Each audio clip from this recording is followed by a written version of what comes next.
E ele estava fora dos holofotes, mas reapareceu. E o ex-ministro Antônio Palocci está preparando uma bomba para as intenções do ex-presidente Lula em 2018. A reportagem da revista Veja mostra que, nas tratativas de um acordo de delação premiada, Palocci afirmou que o ex-ditador da Líbia, Muammar Gaddafi, lembram dele?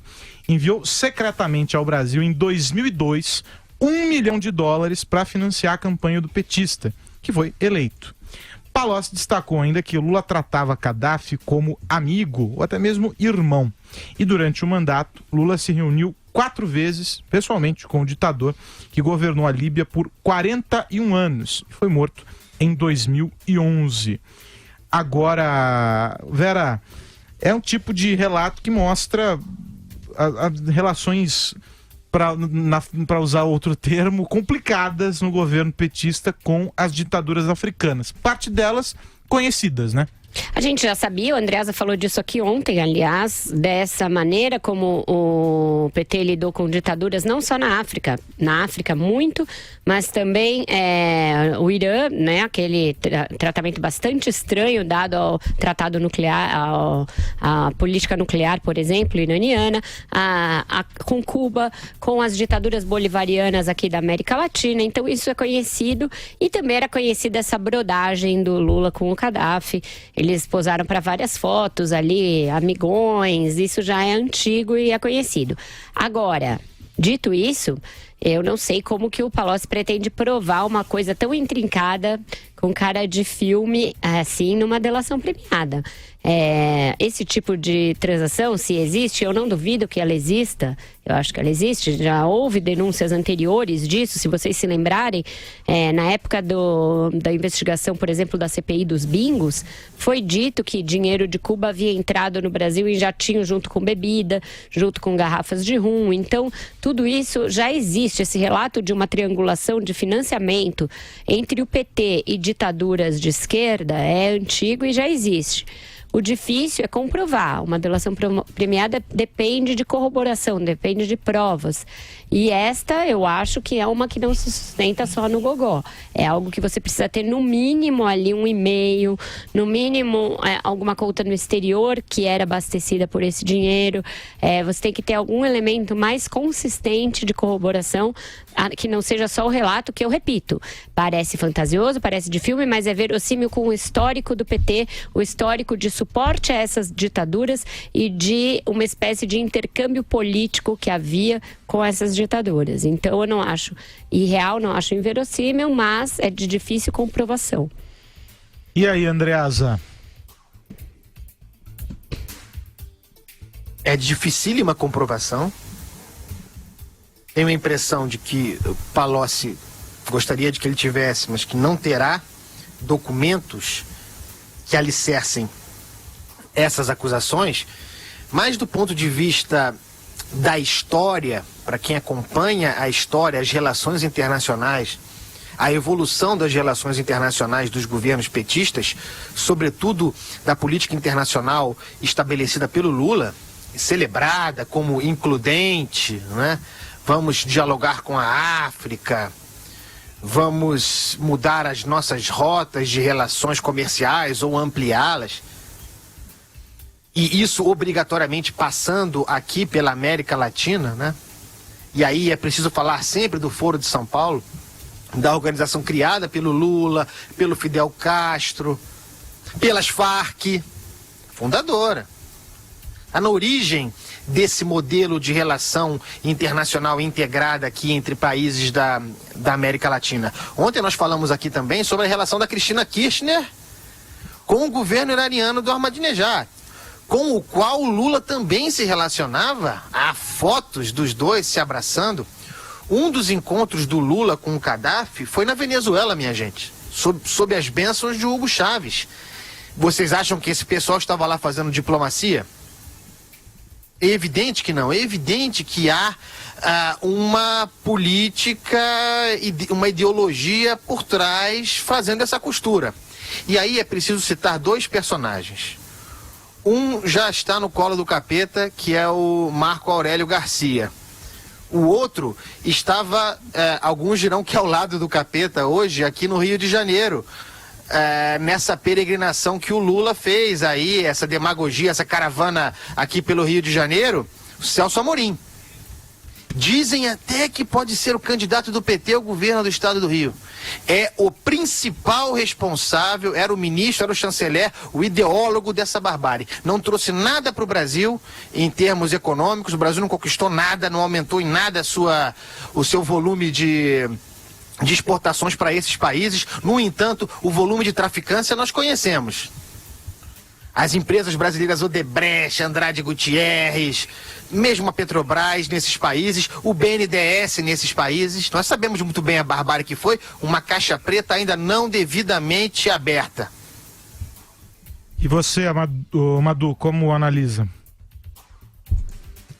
Não, essa política, a política internacional dos anos petistas, né, desmoralizou a política de relações exteriores que o Brasil, desde a época do Barão do Rio Branco, o Itamaraty, se tinha uma coisa que o governo brasileiro era eficiente, era eficaz, tinha credibilidade, tinha realmente um papel dentro do mundo, representava os países da América do Sul, da América Latina, do modo geral, o corpo diplomático de qualidade, sem dúvida nenhuma. Aí você realmente vem com esses anos de PT, onde você tem uma lista, né, de ditadores, de regimes absolutamente tirânicos, em que o PT privilegia, né, faz questão de se relacionar. Inclusive o Andreasa lembrou muito bem as Farc. As Farc tinham, através do José Dirceu, uma forte relação com o governo, não só através do Foro de São Paulo, né? O Zé Dirceu fazia um trabalho de, digamos assim, em relacionamento informal com as Farc, uma organização narcoterrorista, né? Um grupo guerrilheiro que depois de muitos anos é que se rendeu à democracia na Colômbia. E um outro fato, que esse não foi ainda lembrado, durante os governos lulopetistas, o Brasil abriu uma embaixada na Coreia do Norte. Me explica qual é o sentido do Brasil ter uma representação diplomática na Coreia do Norte, seja do ponto de vista político, seja do ponto de vista econômico, não faz o menor sentido, mas o Brasil abriu uma embaixada na Coreia do Norte.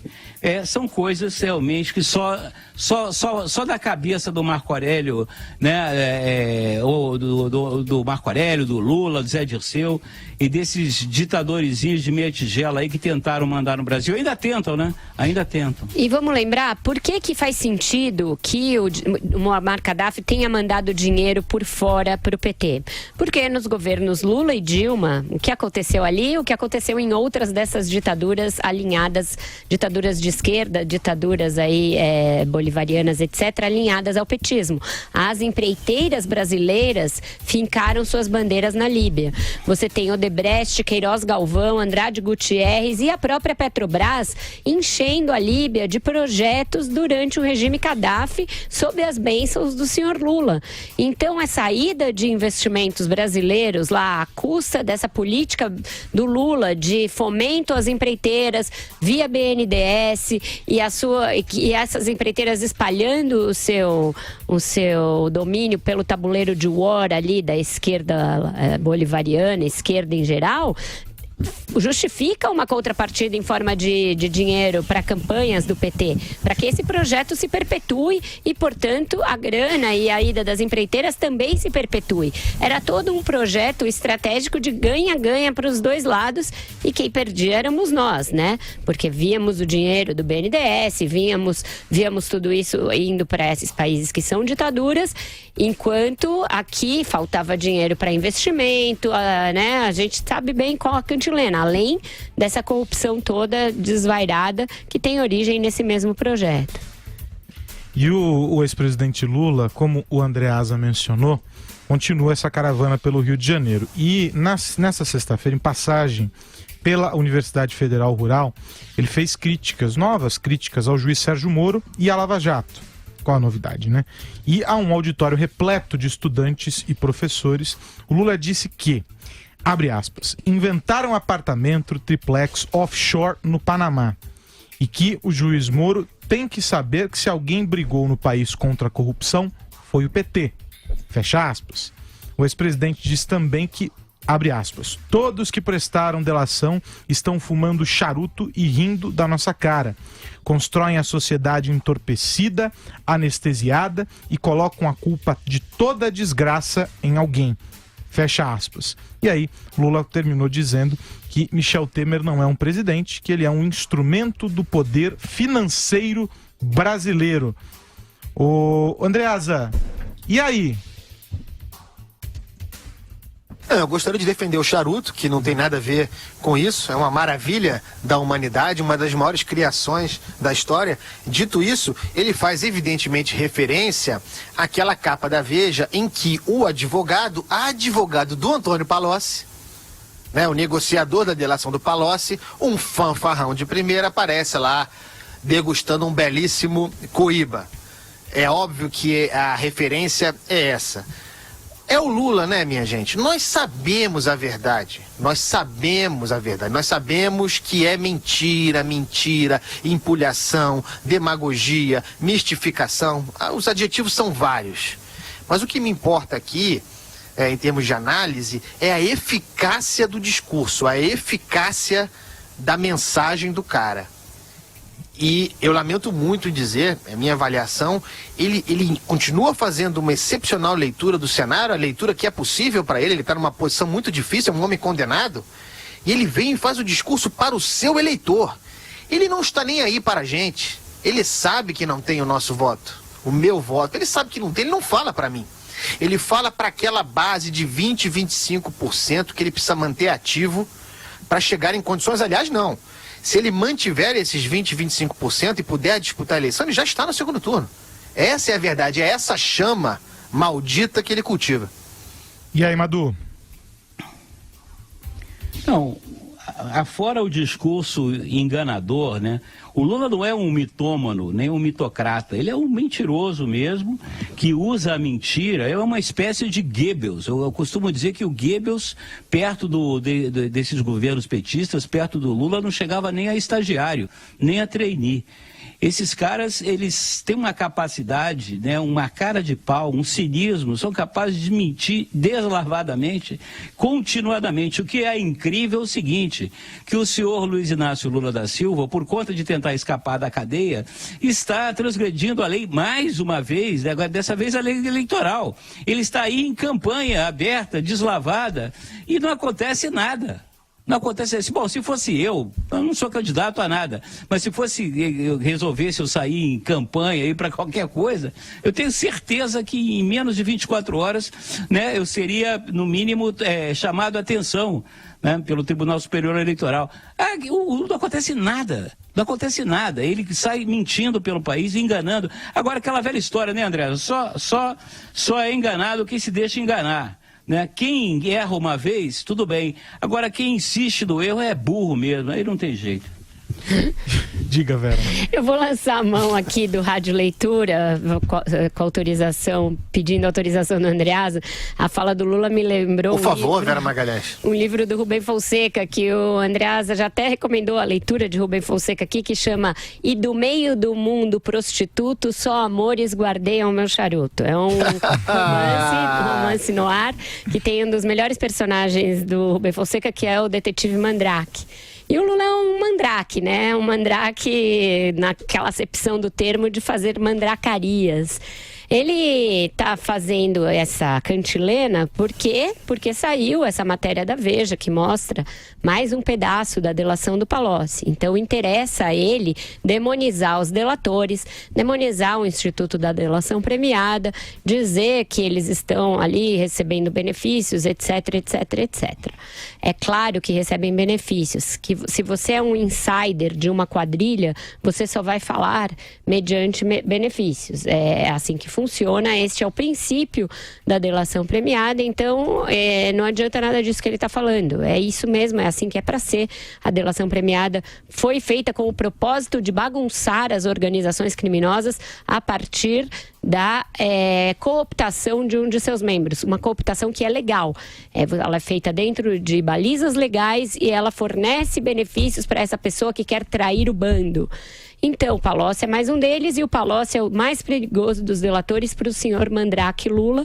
Então é por isso que ele está falando de charutos, coisa que ele, aliás, adora e deve estar fumando também, e enquanto ri da nossa cara com esse monte de mentira que ele resolveu contar.